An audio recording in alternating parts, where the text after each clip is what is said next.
Hey guys, what's going on? Tobin here with you. Thanks for checking us on out. Much appreciated. If you guys could go subscribe over to 560 WQM's YouTube page. You can watch the Tobin and Leroy show weekdays, 10 a.m. to 2 p.m. We obviously have a lot of fun stuff coming up this week as Eastern Conference Finals for the Panthers, Eastern Conference Finals for the Miami Heat. I am jonesing to get to this Heat Celtics, dude. I always hate listening to WEEI today. They are delusional up there in Beantown right now. You know, no question, we take Tatum over Butler. No question. I mean, you weren't thinking that 5 quarters ago. But, I mean, listen, kudos to a great Game 7 and, the Sixers giving you all you guys could handle. I mean, that loser franchise, which is firing people left and right. But, bully for you, enjoy your last legs, Boston, although I'll give my official prediction coming on up. But I did get goosies galore. The Heat, they had practice today one more time before they head on up to Boston, and Jimmy Butler spoke about the idea of – there's been a lot of Jimmy Butler fortune-telling. We brought you the clip from our show about him saying that, he hopes he gets that chance. There was a clip that came up after Game 7 where Jimmy Butler was describing that this is going to be our year and we'll get it done. Figure out a way to be consistent. I think we had enough. I think we do have enough. It sucks because, you don't know who's going to be on a roster any given year, you know what I'm saying? So, like I said, I'm just grateful for the opportunity to play with the guys that I did have the opportunity to play with, and it's been like that every year that I've played in the league. So we had enough. Next year, we will have enough, and we're going to be right back in the same situation, and we're going to get it done. So a lot of people have been asking Jimmy Butler, listen, if I felt that I meant that, we had the clip with him and Eric Reed and he's saying, going to win a championship. So Jimmy was asked a lot of his belief today after practice. And this is what Jimmy had to say about that. If I did say it, I probably meant it. Just like I mean every year when I say we're going to win a championship, I mean it. This year is our year. We're going to go into this Game 1 and do what we're supposed to do and be the first one to 4. Like I said, we're very capable of it. We have enough. Guys are playing some incredible basketball. I like our chances, as does everybody in this organization. There you go. Jimmy Buckets after practice today. And I do think that one of the things that's been a formula, I mean, not crazy scenario, getting out to that good start in the series is a big deal. And one of the things that there is a lot of pressure on those home teams is you got to protect home court in those first 2. And Miami, in the last 2 series, they have been able to get to great starts. They've won Game 1 in both of the series. They've lost Game 2 in each of the last 2 series. So the big key is, can Miami take one of these first 2 games against Boston? If they can, they're sitting pretty in the series. Your pressure really only swings is if you drop the first couple, then you have to protect home court to even have a shot in hell to win the series. Quite obvious. You can't, go down 0-2 or leave going back to Boston down 3-1 in that case. So, yeah, these first couple of games will be very critical. Getting to your battle of 4, being able to steal that home court, it puts a bit of pressure on the higher seed right away because now immediately they think to themselves, not only do we have to win Game 2, or not only do we lose home court, but now we have to go into their building and basically take it back because if we don't, we're going to be down 3-1. So definitely an interesting thing to look into this series about these first 2 games because that has been a big-time formula for Miami early on in being able to be off to a great start and put that pressure on them immediately. We did find out today from the Boston Celtics, Joe Mazzulla is going to keep starting Robert Williams, which is going to be an interesting dynamic for Miami and to see they feel like they've had some level of success that's really worked for them there and having him back in there with Al Horford and having that matchup now of Bam and Robert Williams together. But look, this is going to be one of those things. They never quite shake out one-on-one the way you do, whether it be foul trouble, whether it be injuries, whether it be somebody else getting hot. Bam did give voice to the idea of if he has to guard Jason Tatum at some point, that he's completely willing to do it. Listen, if I got to guard him, I'm going to guard him. There's nothing to it. It's whoever they put out there, that's who we're going to guard. One of the things that I did like coming out of Heat practice over these last couple of days, though, has been the acknowledgement about last year. A lot of the times guys will say it's a new year, it doesn't matter. I think that this was kind of the sentiment from the previous year where people were asking about, well, you have a history with this team and it's Boston, and Miami, but a lot of the role players were different from the bubble series. You had a team that had Goran Dragic, you had a team that had, and Jason, they had Daniel Tice was their center. It just was a different look that Miami was going up against in 2020 as compared to last year. But this year, yeah, things are more similar.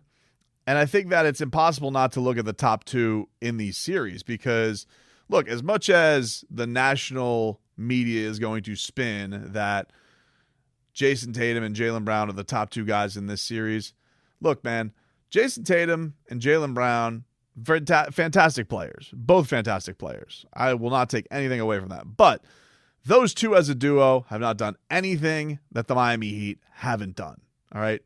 Each one of these guys have been to 3 Eastern Conference Finals. They have both won an Eastern Conference Finals, and they have both lost in the NBA Finals. I'd say, in fact, for the Heat side of things, in their NBA Finals, Bam had a really banged up arm. He was basically injured for half of the series, so really didn't get that full shake. But let's just say it is what it is. The resumes are basically the same as far as how far each has gone into the postseason. That's not the narrative you're going to hear going into this, but it's the truth. Like, don't let anybody bash your head over it. Look, Jaylen Brown had a fantastic series. He made All-NBA. Bam Adebayo was an All-Star this year. We know that Jimmy Butler is a perennial All-Star. While I would say that Jaylen Brown and Jason Tatum have the propensity to, have those monster games where they can put up 70 together, and, Bam putting up a 40-point game in the playoffs is not as common for sure. You're still talking about a guy who's very, very capable of producing and did last year in this series have a 30-11 on the road with Jimmy Butler hurt. So Bam, even against the Celtics, has shown that he has a great ability. And against this team back in 2020 was arguably the best player in that series that advanced them to the NBA Finals. So I just think that people are going to look at this and say that, well, there's this great discrepancy between Tatum, Brown, and Butler, Bam. And I don't think it is. Now, the case of the depth, listen, that's going to remain to be seen. I do think that the shooting is going to be hugely important for Miami in this series because you saw it kind of dip in this last series, even though there were generated a lot of good looks. Was that more representative of what we saw during the regular season? I don't know. But I do think that Boston has crazy shooting all over the place, and Miami is going to have to keep up with that to a degree. I'm not saying that they got to shoot the lights out, but I do think it has to remain respectable. And it'll be interesting to see what is the health of Jimmy Butler going into this series. He's had a lot of days off, and I do think that if there is an ounce of pressure on that game one, you're never going to get a fresher Jimmy Butler than you will the rest of the series because in the Eastern Conference Finals, it goes every other day. And we saw back to last year's Eastern Conference Finals, Jimmy was banged up, left a game, really had a hard time finding himself up until that monstrous Game 6, which extended the series. But before that, just didn't physically look like himself. So that's all going to be interesting stuff to keep an eye on. But one of the things that I do like is the attitude from a lot of these guys. Like Max Strus was saying, we think about how last year ended. It hurts. We all think about it still. We were that close. And now we're that close again to be in that same position. So, we're like I said, we're ready and can't wait to get started on Wednesday. Can't wait for it. And then he also said that, look, this there is a feeling that you want to get him back. A little bit, yeah. It's similar teams. A lot of guys returning, but still, a couple new pieces that help their teams win. So it's going to be a little different, but the same feeling is still there from last year for sure, and we want to get that back. It is going to be interesting too to see from the Heat's role player standpoint, and I really put this category of Caleb Martin, Max Strus, Gabe Vincent, right? Those three guys, how they take the responsibility in this series. Like last year, Caleb Martin didn't play in a Game 7. Max Strus, this is a guy who's playing on crazy high levels. Replaced Duncan Robinson in the starting lineup, and did not have a fantastic shooting playoffs last year, but showed his ability to help the team in other ways. We're seeing a Max Strus now that is attacking the basket, is playing with a great aggression right now, and of course has that fantastic chemistry with Jimmy Butler. And we know that with Gabe Vincent, like it's going to be a tenacious battle in the times that he has to take on Marcus Smart or Malcolm Brogdon and what he can do with those backcourts. And then you have to look at the other two pieces of this with Kevin Love and with Kyle Lowry. And first of all, Kevin Love is kind of their new X factor for the Heat, just like Malcolm Brogdon is for this series for them. And then Kyle Lowry being healthy, that is, I think, one of the biggest X factors in this series as opposed to last year, because last year you had a very banged up Kyle Lowry. The thing that's interesting with this is like we put this spotlight on Tyler Hero. Tyler Hero really wasn't right in that series. It didn't end up playing the back half of the series, was already struggling in the playoffs as it was. So not having Tyler Hero is not this huge unfamiliarity that the Heat have going into this thing. It would be nice to have him, don't get me wrong, and Spo basically threw cold water on that because he's not dribbling yet, he's not shooting yet. So, and I think that when everybody saw this injury, this was not going to be one unless they came back to the NBA Finals that he was going to be able to really contribute for them.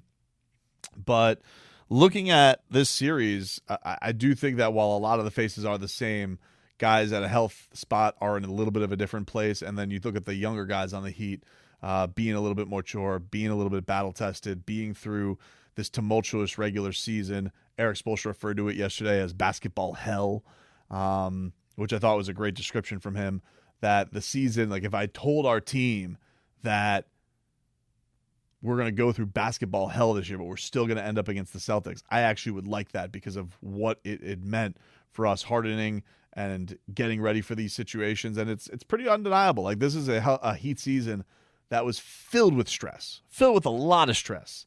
And how are they going to handle that? How are they going to be able to bounce back from that? Because it felt like when the Heat lost, like the lows were so low because none of these games during the year were lopsided. They were all like these tight end of the wire finishes, and you just had to maintain this element of not getting shook by it. And I think it's helped him with a couple of things. One, just in game, we saw what they were able to do against the Bucks. We saw what they were able to do with staving off the Knicks.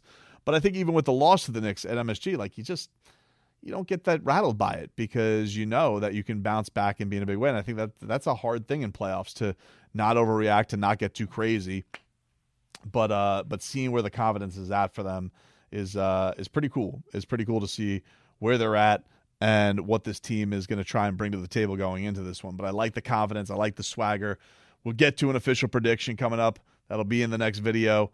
But just getting some of the reaction out of practice for this one has been quite interesting to see what Miami has been saying in the lead into this series, and certainly can't wait for it to get going.